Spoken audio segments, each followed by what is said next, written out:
নিঃশর্ত নাগরিকত্ব দিতে হবে, নিঃশর্ত নাগরিকত্ব দিতে হবে।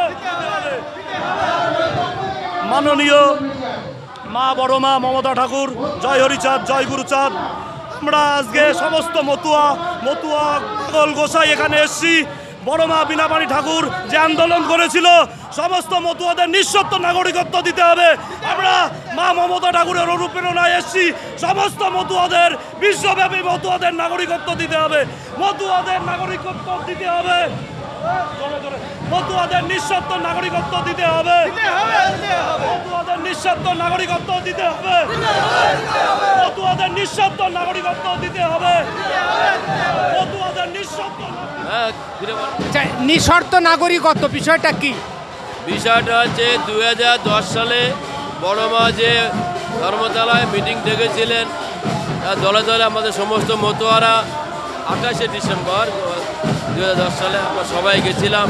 সেখানে সমস্ত দলের রাজনৈতিক নেতারা, সিপিএম, কংগ্রেস, তৃণমূল থেকে এবং বিজেপি প্রত্যেকেই ছিলেন।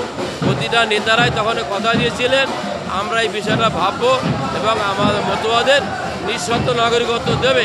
আজও পর্যন্ত 15 বছর হয়ে গেল, তার কোনো সুরাহা এখনো হলো না। তারই জন্য আবার নতুন করে আমাদের মমতা ঠাকুরের নির্দেশে এবং তার কথায় আমরা আবার 2025 সালে নতুন করে অনশন করছি, যাতে আমাদের এই জিনিসটা সুরাহা হয়, যাতে আমাদের নিঃশর্ত নাগরিকত্ব দেয়। দেখুন, একটা ভুল বার্তা বিভিন্ন রাজনৈতিক মহল থেকে হচ্ছে যে মতুয়ারা বা মতুয়াদের একটা গোষ্ঠী সিএর বিরোধিতা করছে বা এসআইআর এর বিরোধিতা করছে। আমরা এসআইআর এর বিরোধিতা করছি না। আমাদের বক্তব্য হচ্ছে যারা ভারতে স্থায়ীভাবে বসবাস করছে, যারা জীবিত আছে, যাদের অস্তিত্ব আছে, যাদের ঠিকানা আছে, তাদের নামটা যেন না কাটা হয়, এটাই হচ্ছে আমাদের মূল দাবি। আমরা সিএরও বিরোধিতা করছি না। আমরা বলছি বাংলাদেশি ঘোষণা দিয়ে, বাংলাদেশি কাগজ দিয়ে নাগরিকত্ব নয়। আসামে যেমন কেন্দ্র সরকার দিতে পেরেছে, 1971-এর আগে এসে পড়েছে, ভারতীয় দুটো একটা ডকুমেন্ট দেখাতে পারলে তাদের নাম এনআরসিতে উঠে গেছিল। আমরা সিএর মধ্য দিয়ে সেই নাগরিকত্বের দাবি করছি যারা ভারতে ইতিমধ্যে বসবাস করছে, ভারতীয় কাগজপত্র আছে, এরকম দুটো একটা কাগজপত্র দেখাতে পারলে সিএর মধ্য দিয়ে তাদের নাগরিকত্ব দেওয়া হবে। এটাই হচ্ছে আমাদের মূল দাবি। এসআইয়ের ক্ষেত্রে যারা অনুপ্রবেশকারী আছে, বিশেষত রোহিঙ্গা বা মুসলিম, তারা তো এদেশের অবৈধ নাগরিক, তাদের ক্ষেত্রে আপনি কি? আইনটা তো হয়েছে 6টা ধর্মের মানুষের জন্য, অতএব এদের তো কোনো প্রশ্নই আসে না। অতএব এইটা অপ্রাসঙ্গিক প্রশ্ন। এই 6টা ধর্মের মানুষের নিঃশর্ত নাগরিকত্ব দেওয়া, কেন্দ্র সরকার যে আইন করেছে আমরা সেই আইনের পক্ষে, বাট নিঃশর্ত নাগরিকত্ব দেওয়া। আপনারা যখন আসামে দিতে পেরেছেন, সেখানে তো পরিষ্কার বলা হয়েছে 1971-এর আগে আসামে যারা এসে পড়েছে, যারা ভারতীয় ডকুমেন্ট দুটো একটা দেখাতে পেরেছে, তারা আসামে এনআরসিতে সরাসরি নাম তুলতে পেরেছে। তাহলে বাংলাসহ ভারতবর্ষের অন্য অন্য ক্ষেত্রে, তাহলে যারা ভারতে স্থায়ীভাবে বসবাস করছে 2 দশক 3 দশক ধরে, তাদের ভারতীয় ডকুমেন্ট আছে, কাগজ আছে, তারা দুটো একটা কাগজ দেখাতে পারলে তাদের নাম নাগরিক সিএর মাধ্যমে তাদের নাগরিকত্ব দিয়ে দেওয়া হোক বা এনআরসিতে তুলে দেওয়া হোক, এটাই আমাদের দাবি। এসআইআর হলে ওপার বাংলা থেকে যারা ছিন্নমূল, তাদের কতটা ক্ষতি হতে পারে বলে মনে?